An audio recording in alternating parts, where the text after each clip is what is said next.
کھلانا کس کی ذمہ داری ہے؟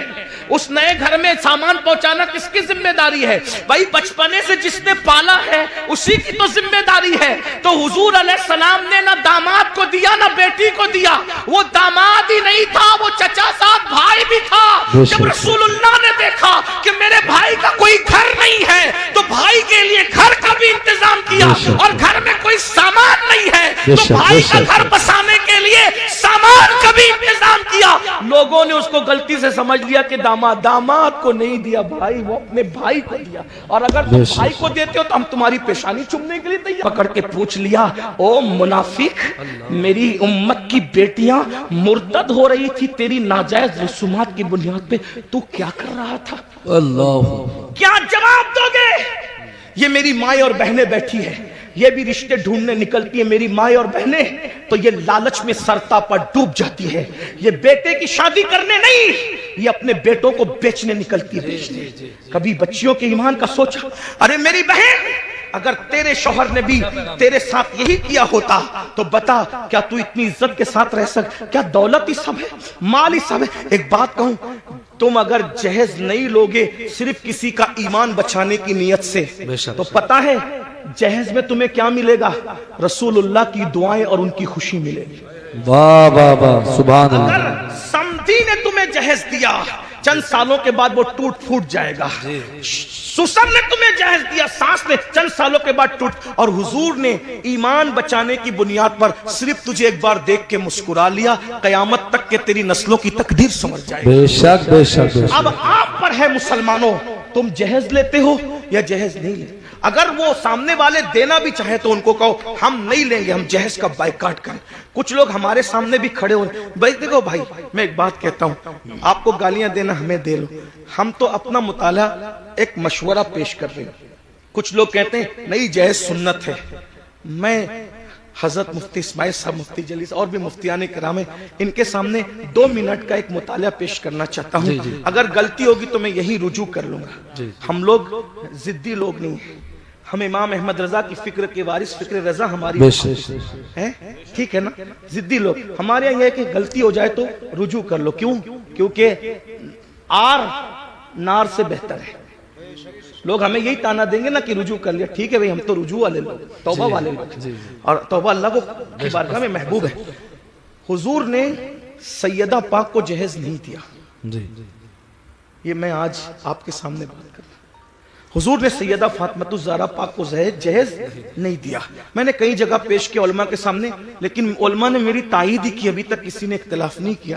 اگر کوئی استاد اصلاح کر دے تو ہم نہیں بیان کریں گے اس کو آج کے بعد، لیکن تھوڑا سن لیں۔ حضور نے جہیز نہیں دیا۔ کیسے نہیں جہیز دیا؟ میں نے کہا پہلی بات تو یہ ہے کہ حضور علیہ السلام کی ایک بیٹی نہیں تھی، 4 بیٹیاں تھیں، ہے نا؟ 4 بیٹیاں تھیں، اور 4 بیٹیوں پہ ہمارے پاس دلیل بھی موجود ہے۔ میں اس کی طرف ابھی نہیں جاتا، میرا ٹائم ختم ہو رہا ہے، صرف 10-15 منٹ بچے، جو ٹائم مجھے دیا گیا تھا اس میں 10-15 منٹ بچے، اس کو سن لیں۔ میرا ٹائم بول دوں گا، ہاں ہو جائے گا، ہو جائے گا، اتنے ٹائم میں ہو جائے گا۔ توجہ ہے نا؟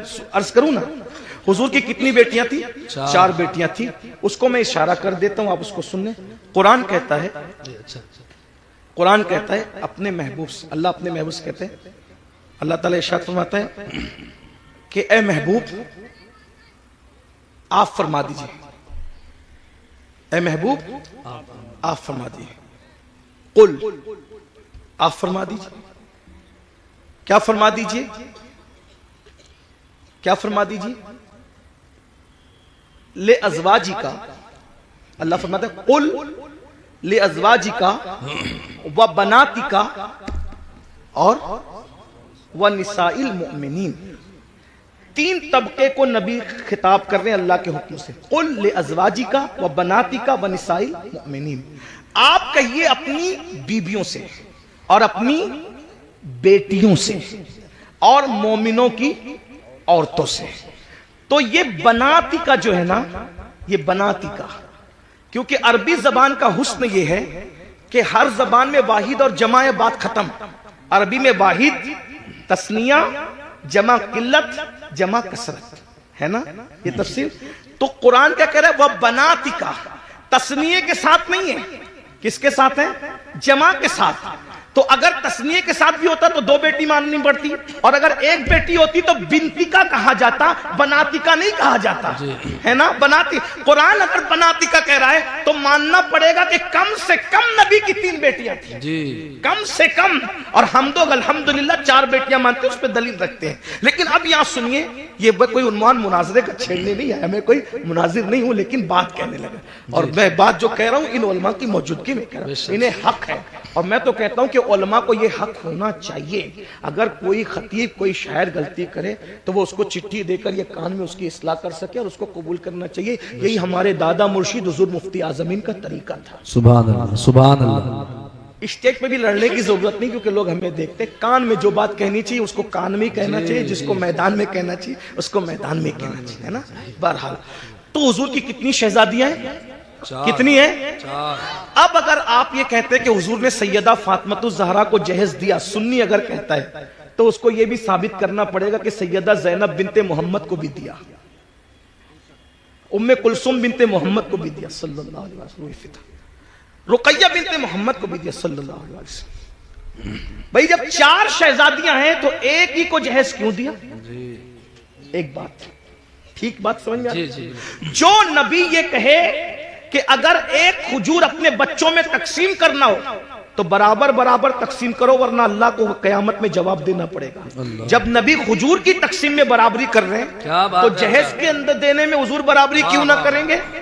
تو آپ کو یہ بولنا پڑے گا کہ حضرت زینب کو کب دیا, حضرت رقیہ کو کب دیا, ام کلثوم کو کب دیا. ایک بات, پھر آپ کہیں گے مفتی احمد یار خان نعیمی نے تو لکھا, مثنوی میں تو موجود ہے. میں نے کہا میں ان کا غلام ہوں, میں ان سے بغاوت نہیں کروں گا, لیکن بس بات اس کو اتنی پلٹ دو کہ جو جہیز کی لسٹ ہے وہ صحیح ہے, اس کا میں انکار نہیں کر رہا ہوں, لیکن بس بات اتنی پلٹ دیجئے کہ حضور نے جہیز نہیں دیا, نہ بیٹی کو دیا نہ داماد کو دیا, نہیں دیا, دونوں کو نہیں دیا, نہ بیٹی کو دیا نا. تو کہا پھر وہ کیا تھا؟ میں نے کہا آسان بات, مولا علی کے والد کی غربت کی وجہ سے جب کچھ حالات ایسے پیدا ہو گئے, وہ تو مالدار بہت تھے لیکن کچھ حالات پیدا ہو گئے قحط کی وجہ سے, تو حضور اپنے چچا حضرت عباس کو ساتھ لے گئے, کہا کہ اس وقت قحط کا زمانہ ہے, میرے چچا کے مجھ پہ احسانات ہیں, تو ایسا کرتے ہیں کچھ بچے آپ لے لیں, کچھ بچے میں لے لوں, اور آپ پال لیں میں پال لوں. تو جب ان کے پاس گئے تو حضرت عقیل کو سونپ دیا حضرت عباس کو, اور حضرت جعفر کو کسی کو سونپ دیا, اور طالب کو اپنے پاس رکھ لیا, اور مولا علی کے بارے میں کہا کہ اے محمد علی کو تم لے جاؤ. تو بچپنے سے حضور مولا علی کو اپنے گھر لائے, تو مولا علی کو بچپنے سے 4 سال 3 سال کی عمر سے پالا پوسا بڑا کیا, خوشیاں غم کپڑے لتے سب نبی نے دیے. بتائیں, بچپنے سے حضور نے پالا. اب اگر مولا علی کا نکاح سیدہ فاطمہ کے ساتھ نہ بھی ہوتا تو مولا علی کو جس نے پالا پوسا بڑا کیا, کپڑے لتے سب تربیت سب کی, جب اپنے بھائی کی شادی حضور کر رہے ہیں تو مولا علی کا خود کا گھر نہیں, تو گھر دلانا کس کی ذمہ داری ہے؟ اس نئے گھر میں سامان پہنچانا کس کی ذمہ داری ہے؟ بھائی بچپنے سے جس نے پالا ہے اسی کی تو ذمہ داری ہے. تو حضور علیہ السلام نے نہ داماد کو دیا نہ بیٹی کو دیا, وہ داماد ہی نہیں تھا, وہ چچا ساتھ بھائی بھی تھا. جب رسول اللہ نے دیکھا کہ میرے بھائی کا کوئی گھر نہیں ہے تو بھائی کے لیے گھر کا بھی انتظام کیا, اور گھر میں کوئی سامان نہیں ہے تو بھائی کا گھر بسانے کے لیے سامان کا بھی انتظام کیا. لوگوں نے اس کو غلطی سے سمجھ لیا کہ داماد کو نہیں دیا بھائی, وہ اپنے بھائی کو دیا, اور اگر تم بھائی کو دیتے ہو تو ہم تمہاری پیشانی چومنے کے لیے تیار ہیں. اگر بھائی, حضور نے بھائی کو دیا داماد کو نہیں دیا, 2 رشتے تھے نا, اس لیے دھوکہ ہو رہا ہے. ایک تیسری بات, چلے ٹھیک ہے, اگر علی مرتضیٰ کو دیا ہی داماد کو جہیز اور بیٹی فاطمۃ الزہرا کو جہیز دیا, تو سیدنا علی مرتضیٰ نے جب اپنی بیٹی زینب کی شادی کی تو کتنا جہیز دیا وہ بتاؤ؟ اپنی بیٹی ام کلثوم کی شادی کی تو کتنا جہیز دیا؟ جب علی پاک نے جہیز لیا تو دیا, سنت ہے نا جہیز لینا دینا, تو علی پاک نے دیا, ثابت کرو. صدیق اکبر نے اپنی بیٹیوں کا نکاح کیا تو کتنا جہیز دیا وہ ثابت کرو. ارے جو صدیق اکبر نبی کو مسکراتا دیکھے تو بھی مسکرائے, جو عبداللہ ابن عمر مسکراتا دیکھے تو بھی مسکرائے, کوئی ہڈی چوستا دیکھے تو بھی ہڈی چوس کر کے کہے کہ میں نبی کی سنت ادا کر رہا ہوں. اگر نبی کا امامہ کانٹے میں الجھ جائے اور صحابہ کا نہ الجھے تو وہ الجھا کر کے کہے کہ ہم نبی کی سنت پہ عمل کر رہے ہیں. بتائیے, وہ سنتوں کے اتنے عامل تھے, تمہیں فرائض بھی سمجھ میں نہ آیا اور شادی کے موقع پہ لینے کی بات آئی تو کہنے لگے کہ جہیز سنت ہے. کیا بات. کس صحابی نے جہیز دیا بتاؤ؟ اگر سنت ہی تھا تو اس سنت پر انہوں نے کیوں عمل نہیں کیا؟ غوث پاک نے کیوں عمل نہیں کیا؟ غریب نواز نے کیوں عمل نہیں کیا؟ فجر میں سوتے پڑے رہنے والی قوم اس پر کیوں عمل کر رہی ہے؟ سود کے لقمے کھانے والی قوم اس پہ کیوں عمل کر رہی ہے؟ فرائض سمجھ میں نہ آئے؟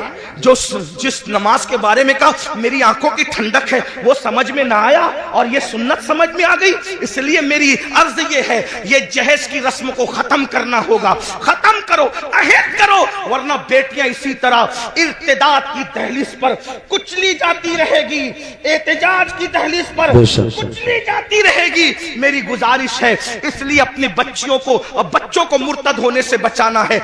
شادی اتنی آسان کر دو کہ زنا کرنا مشکل ہو جائے اور مالدار لوگ شروعات کریں. مالدار لوگ جہیز نہ لیں، مالدار لوگ جہیز نہ دیں. مالدار لوگ شروع کریں گے، بااثر لوگ شروع کریں گے، ختم ہوگا. اور ایمان بچانے کی نیت سے شروع کریں. ایک تو یہ چیلنج ہے ہماری طرف سے. آخری بات عرض کر رہا تھا، بات سمیٹتے. ایک تو کہ لڑکیاں ڈائریکٹ مرتد ہو، لیکن دوسری طرف مرتد ہونے کا ایک اور دروازہ کھلا ہے جس کی طرف ہماری توجہ نہیں ہے کہ جب ہم رشتہ داری کرتے ہیں تو رشتہ داری کرنے میں ہم جو ہے وہ عاشق رسول اور گستاخ رسول نہیں دیکھتے.